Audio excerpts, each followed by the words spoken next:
So then Trev, what we've got here today is a front garden area typical of houses all across the UK.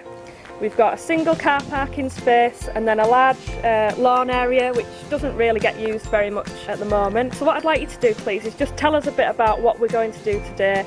What are the things that we need to be looking out for on an installation like this? You're right, Claire. This installation will not only change how we use this driveway, it's also we've got to take into the account where we've got legal processes going in place, where the SODS legislation, which is 2008, which came in. We've also got to put a soakaway into the corner there, which we'll talk about later. But we've got manhole covers here that we want to disguise because they're not pretty things, they're a bit ugly. You know, there's quite a bit of work to do. So we're going to change the aesthetics of the drive to make it, give it curb appeal and just make it pleasant. But the things we've got to look out for is where the services are, where the cables are, where you've got the water services. So we look at those things specifically before we start digging out. So what we want to do is get this surface up, get some hardcore down, and let's get the lads cracking. So Right. We'll get them on. Fantastic.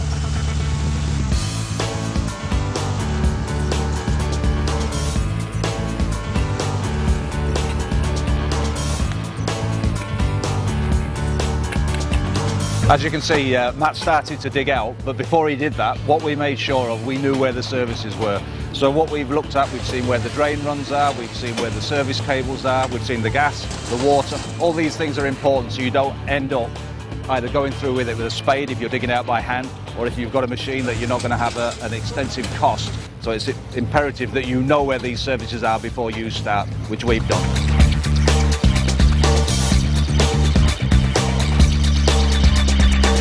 Trev, you mentioned earlier about the changes in driveway legislation. Can you just explain a bit here about what we're going to do to manage the surface water that lands on this driveway and how we're going to make sure we stay the right side of the law? Important point.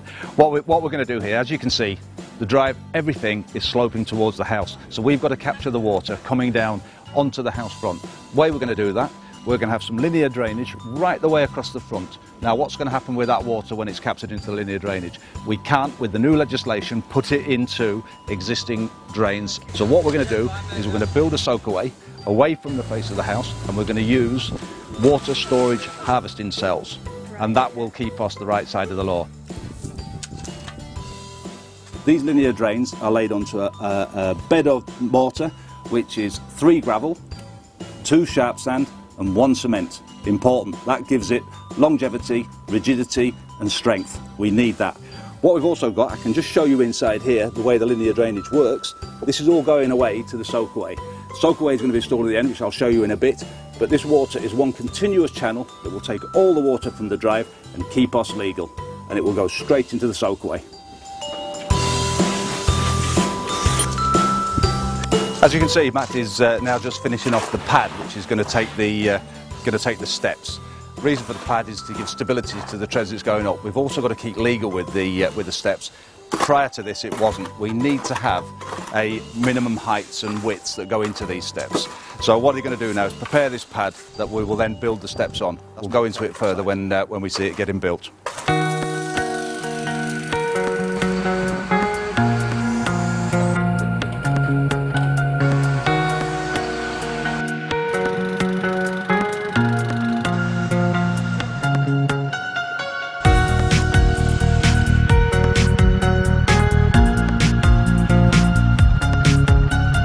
What Matt's done here, this is the end of the linear drain run, which is everything is going into the soakaway, which is situated away from the house.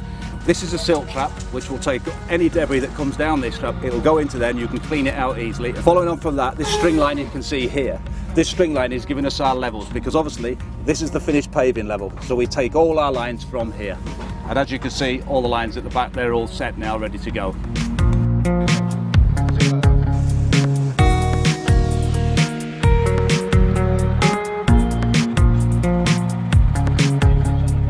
Things are really cracking on at a pace now. We've got the linear drainage in, we've struck our levels, and as you can see, what Matt's doing behind is putting in the tegular curb, which is our edge restraint.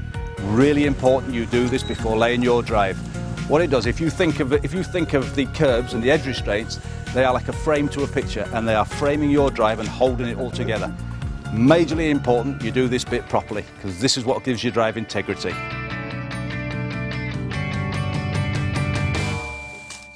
As you can see, we've got the membrane down. The reason for the membrane, really important. What that does, it stops the hardcore that's going on top. It stops the particle migration going from the hardcore down into the subsoil, which we don't want. On top of that, we're going to do 2 layers of MOT type 1, which is a hardcore. 75mm in the first layer, and then we're going to whack it. Once we've whacked that, we're going to then put another 75mm on, and then whack that. That gives a solid base for which our blocks to sit. On top of that, we've got 30mm of sharp sand, and then from there your finished level at 220mm, which in old money is 9-inch, we are going to have our finished level. And as you can see, the hardcore is really important for this job. It gives stability to the drive, and it will stop sinking, dipping, and give you longevity on your drive for years and years to come. Do it properly, do it once, do it right.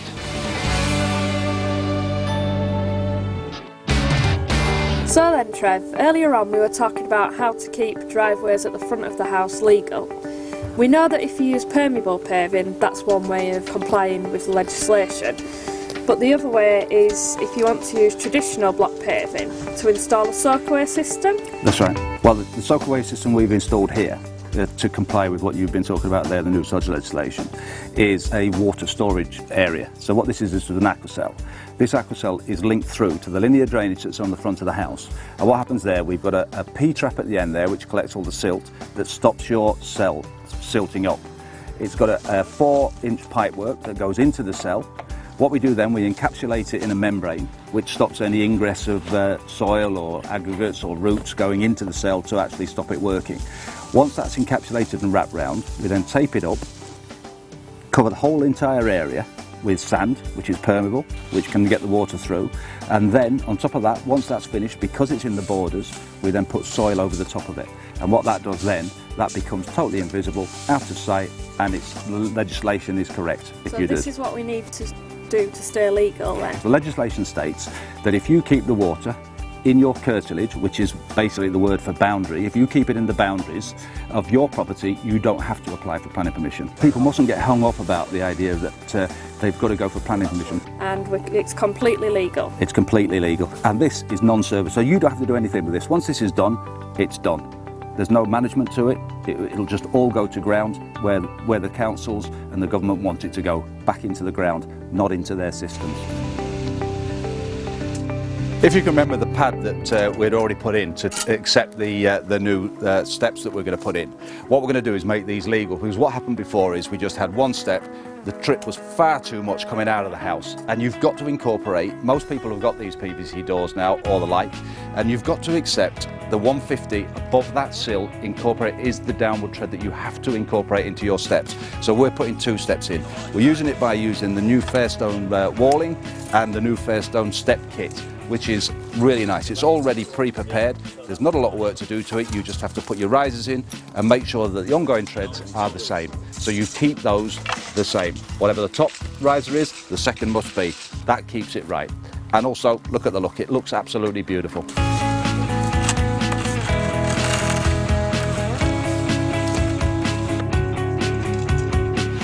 As you can see, just taking one step back, the hardcore's now been laid.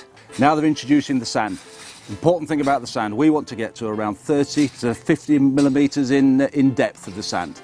An important thing on the sand, make sure that the sand has got some moisture in it, because if it hasn't got the moisture, you do not get the compaction of it. I can just show you that the way to test this, if you get the sand and it balls, and you can leave it in a ball like that, you've got enough moisture in content in that sand. Try and get that. You do not want it just to fall through your hands. You will not get the desired effect when you do that. The lines are up. They're now stringing all the sand out with the barrows in each section. They're then going to draw that through with some screeding bars, and I'll show you how to carry on with that. As you can see, the guys have actually laid the sand down to the levels we want. The way they achieve the levels to the finished level is by putting these Screeding Lats in. Now, we suggest that you use these gas pipes or these rail bars rather than timber. Timber's flexible, doesn't give it a nice finished surface, so we like to use these rails. The way you get to the top line, you put a string line across and you leave it proud. You need to leave it proud because of the whacking that's going to happen after you put the blocks on to get the vibration down into the sand. So the way we do that, onto the top of the rail, 3 to 5 mil proud, take that away, that is your level. What we do then, we extract the pole. You can do that for me, Tim. And then you're left with this void. The way to get rid of this void is just get some more sand, backfill it, and screed it in with a float. Going all the way along. You can either stamp it in with your boot, some use their heel, but just to get the level that you've got once the two lats have come out, and then you've got your finished paving level. We need it proud for when the whacking commences, and that will take it down to its finished level, which is level with all the sets going along the curb.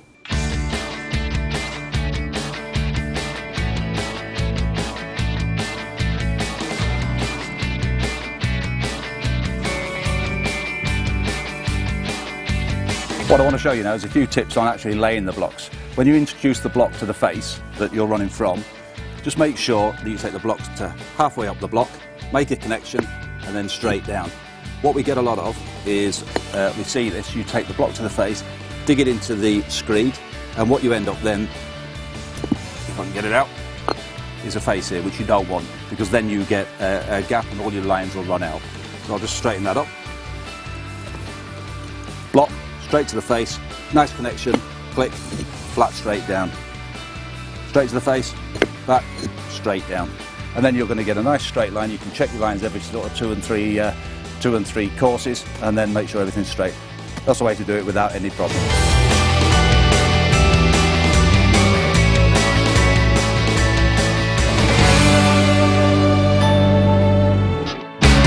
As you can see, the bottom half of the drive is in now. We're going to now do some cutting in. How do we do the cutting in? We've got a bit of edging detail here. It's a different cut. It's one of our pennant grey. It's part of the Tegular range. We get the block, take it to the side of the edging detail, the curb detail. We place it down. We then strike a line down the blocks that are laid. We take it away. We see the line, take the blot out, and then we cut it. And that way you get a complete side block, goes straight into the side of curb. We're now on the home straight. The guys are now putting the finishing touches to the drive. What we're doing now is putting the kiln-dried sand, sometimes called silica sand, onto the paving surface. What that does, it falls into the cavities and locks all the blocks together. What we want to do is, once the sand has been brushed all over the block surface, we then use a vibrating plate, and the vibrating plate is going to cause all the blocks to sink to their finished level. Remember we talked about it before, leaving the blocks a bit proud? Well, this is the process that sends everything to the level of the top of the curbs. It is the finishing process. One really important thing to remember about about using kiln drive, make sure you use a dust mask every time you do this. Right, it's starting to rain. We've finished the driveway just in time. Looks fantastic. Please can you just run through a couple of the key points that we must remember when we're installing a driveway like this? Yeah, not a problem, Claire. First, know where your services are. Don't want any accidents when we're digging out. Second, when you actually finish the digging out, make sure that you put in a proper edge restraint. Edge restraints are so important. If you're going to lay your edge restraint block onto your sand, it's not good, it's going to fail. We don't want that. Proper footing, proper haunching, it ties all the drive together. If you're unsure at all about the ground that you've got, put a membrane in. It just stabilises all the ground for the hardcore to go on. And we did 2 layers of hardcore. You were mentioning before how important that was. Well, it is. I mean, the reason for 2 layers, we normally do it in 2 layers of 75mm. We compact the first 75mm because if you put 150 millimetres of hardcore in and try and compact that, it does not get down. So you need to do it in 2 layers to get that good compaction. Once you start laying your blocks, make sure that you check your lines regularly to make sure nothing's running out, because you can correct it then. Once the blocks are laid and you're cutting in, make sure that you don't put any small slithers in. We don't want little pieces in. No, you don't. When we're cutting in, make sure that there's 2 ways of doing it. You can use a stone saw, but if you're using a stone saw, make sure that you use water suppression. We don't want dust flying everywhere. It's not good for the neighbours, it's not good for your health. So keep it water suppressed. Another way of doing it is a block splitter, but you'll never get such a clean cut as you will with a stone saw. But a block splitter is another alternative, as to not have any dust. You'll have noticed that when the guys have been working all the way through the process, their personal protection wear, fundamentally important that you keep yourself safe and you keep the people that you're working with safe. As you can see, Claire, the heavens have opened, good old British summer, but we are controlling the water on this installation. We've put in a soakaway, and you've got to remember that if you lay permeable paving or you install a soakaway, you do not need to apply for planning permission. It is a last resort. It's a very simple process to follow. So you just need to keep that in your mind, that it is a last resort to go for planning permission. And we've shown just how easy it is to manage the water that falls on the driveway here, really. Exactly. I mean, look what we've done here. We've taken away, there's no more mowing to do, the grass is gone. We've got an extra parking space. Look how much better it looks. You know, we've got everything, we've got the steps going into the house, it just looks fantastic. And it's not hard to do. You know, these processes are straightforward if you just follow some basic rules. And the basic rules are, follow what we've said.